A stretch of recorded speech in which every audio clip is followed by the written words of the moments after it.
Today I put in this new brake pedal spring return spring.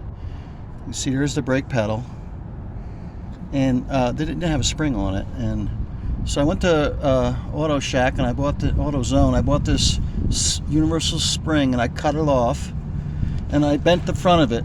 And you can see up here, it goes up here right into the front of the frame here. And that way, when you push the pedal down, you can see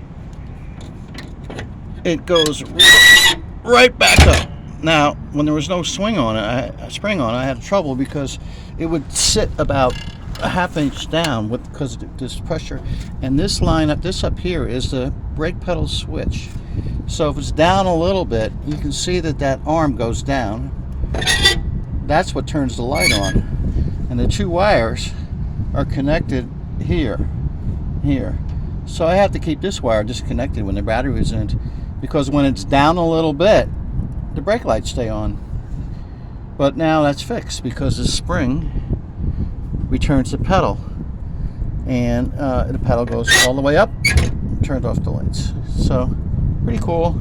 Now there's also one little note. This spring, because the van has rusted, the switch for so long, it was like kind of rusted in place. But a little WD-40 sprayed on it where it goes up and down right here, and it worked. So another little thing to think about. That's the brake pedal switch. If your the brake light switch, if it doesn't work, you just take out these two bolts and replace this. That might be hard to find, but I'm sure you'll find it eventually. And you put this spring in. It was pretty easy. Okay, on to the next thing.